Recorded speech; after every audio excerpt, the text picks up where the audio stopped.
who needs us? Well, it's a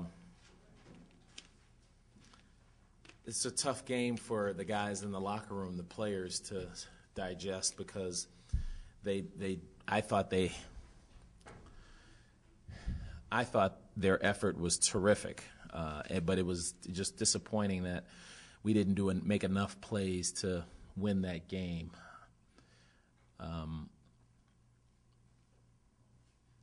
Kind of like I used to use the term when I first got here, kissing your sister when you pay compliments like that and you end up losing the game. But I don't feel that way with this team. I feel like this was a turning point for us, and I'm hoping that we feel the same way, or the players feel the same way that I do, because that effort against the team, which I think is probably the best team in this league, the most talented team in this league, to be able to just stick with them and fight and execute our game plan. I thought the guys did a terrific job executing our game plan, and couldn't be more proud of them. I wish we had won the game, and I wish we had played better on Thursday, because if you win that game on Thursday, then you're feeling a little bit better about yourself today. So with that, I'll just open it up for questions. You guys can just fire away. Can you talk a little bit about the three-guard lineup to start the game today? Oh, the three-guard lineup. Yes, I can. I was worried about their three-guard lineup, which is chock full of potential NBA guys. So I wanted to make sure we could stay in front of them. And Charlie Barton has shown in the brief times he's gotten in, he's a pretty darn good defender. He can stay in front of his man. He's big. He's athletic. He's tall. And I just figured, I could try it and see what happens. We could always go to a bigger lineup. And lo and behold, before he got in foul trouble, I thought we were doing a good job on those guards. They were having a tough time scoring, and so that was the impetus. That was the idea, and so I'll jump ahead and ask your next question. Will I do that again? It just depends on who we're playing and what the lineup is. I think, as I've said many times, I think our first 8 or 9 guys all play, and I think they can all start or end the game. We're just trying to find that best fit to win each game we play. Craig, was it deflating at all, not being up at halftime? It kind of seemed like you guys were the better team in the first half. No. When you play a team that's this good and has the kind of experience they have in games like this, it wasn't deflating at all. I won't say I was relaxed or anything, but when you can go into a halftime against a team of this caliber talent, even, you just say, okay, we weathered that storm, and now it's a brand new ball game. And I thought our guys did exactly that. I thought they came out nicely in the second half. I thought they did a great job executing their offense, but the defense, man, I mean, what did they shoot from the field? So they shot 35% from the field. That's pretty good for us.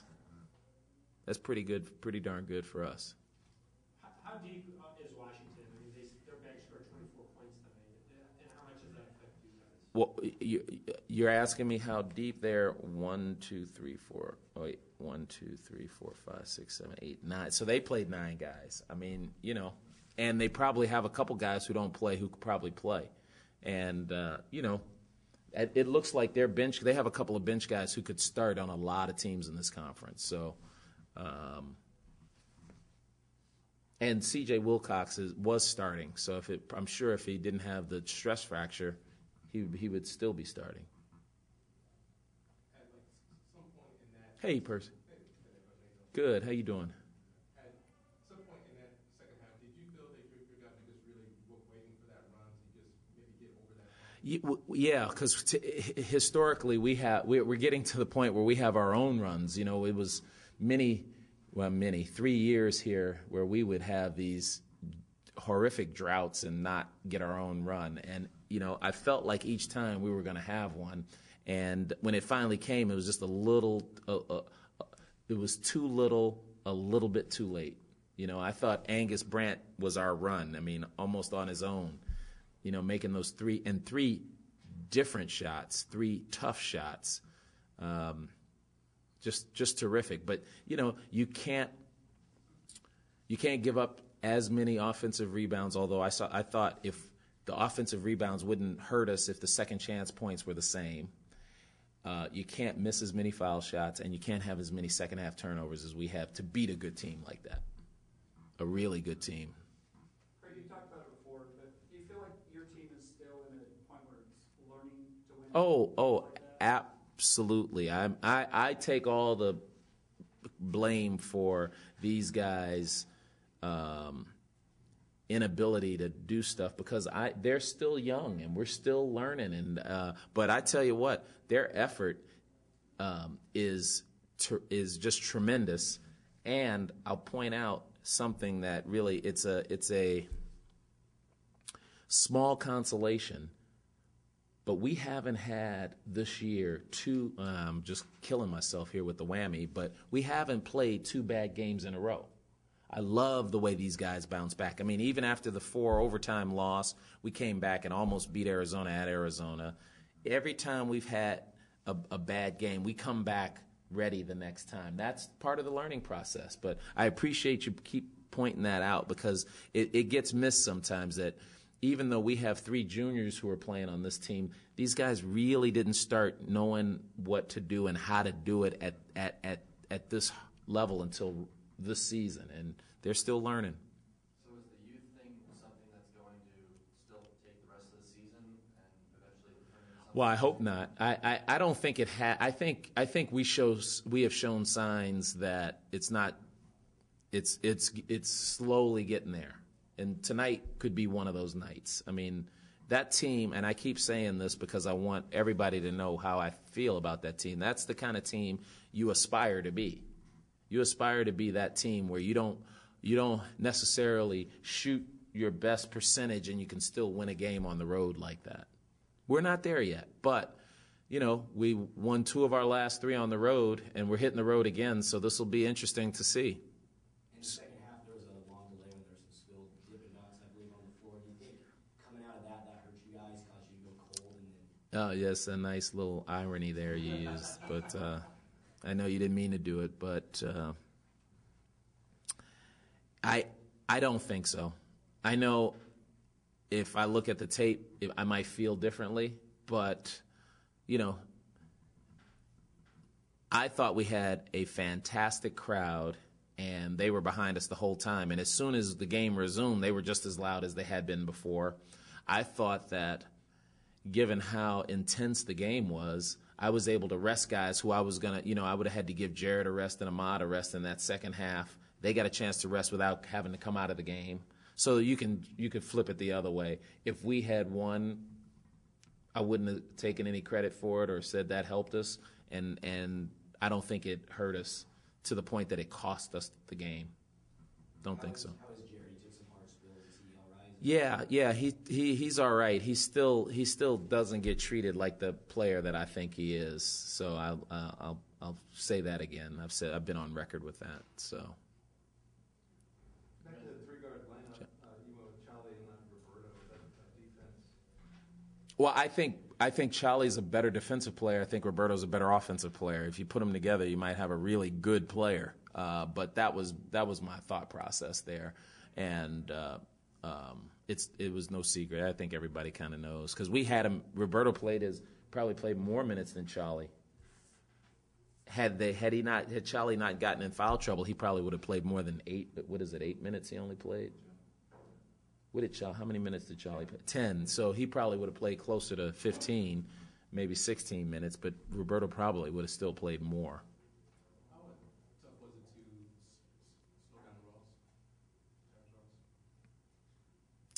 Well, I thought in the first half we did a decent job of it. I don't think you necessarily slow down a guy like that. I mean, I'm not an NBA guy, but I've heard that guy is good enough.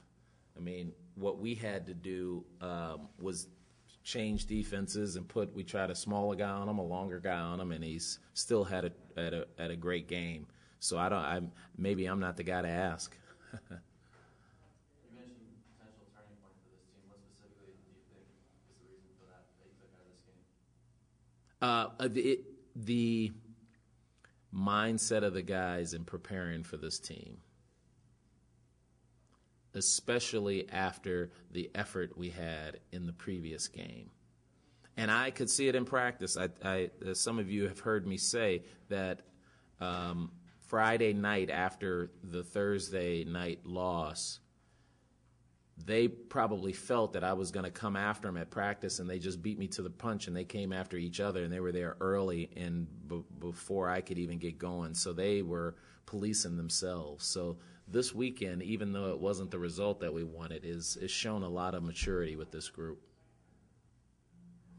Anything particular plaguing Joe Burton, or anything going on with him not getting his usual minutes or production? I don't know, not that I know of. I just, I mentioned before that our front court has been having some trouble. I've played him a lot of minutes, and that could be it. I mean, he could be fatigued. Joe's the kind of guy who doesn't say if he's hurting or if he's tired, but his play has shown it. And but like I said, we've got 8 or 9 guys, so if he is fatigued, we have other guys who can kind of fill in. But what he does is really important for us. He kind of facilitates our offense. Craig, you guys went with the 3-guard lineup. Obviously, you were jamming it inside a lot early. Was that game plan coming in, or was it just there? Or? No, that's what we like to do. We like to score closer than further away. And so we try and do that every game. And we try and do it. We want to shoot. We shot 16 threes. That's about the right number. That's about the right number. We don't want to shoot more than that. And so I go back to these guys following exactly the letter of the game plan. We just have to shoot a better percentage from 3, and make some foul shots. You make some foul shots, it makes them a little bit more nervous, and maybe they miss some stuff. Did you intend to foul them as much as you did with 2.5 minutes left? No, there were a couple of calls that we were being aggressive, but we hadn't intended to start fouling them that early. There was plenty of time left, and we weren't that far behind. I'm not saying any more about the refs. So. Craig, where's this team at for you personally? Are they ahead, behind in terms of development and where you want? That's a hard question for me because I didn't know what to expect this year. I think that the success we've had this year out of conference was more than I expected, and which then raised the level of expectation for the conference. So it's a little bit lower than I expected, but again, this is a year where you're still finding things out about the way we want to do things around here. The first 3 years they were so skewed that it's hard to do from last year or the year before comparison analysis. So from the beginning of the year till now, I think we're much better. I think, though, we still have work to do because when you play in a conference like this, you cannot just show up and win. Can't do that and expect to be at the top of the league. You might win a few games here and there, but I like our performance again. It's interesting because you look at the teams that are ahead of us other than Colorado, we've done pretty well against them. UCLA, Cal, Stanford was a 4 overtime, Oregon, and now Washington. So, I'm taking a more optimistic view with these guys because this is all new for them. Maybe a little bit down the road, like in a year or two, I'm much harder on them than I am now. But this is really year 1. The first 3 years we were preparing for the beginning. This is really year 1 or year 1.5, year 2, whatever. It's certainly not year 4 for these guys. This is as the saying goes. There's a new sheriff in town with this team. Do these next few games then tell you kind of the team you might have next year with all the guys?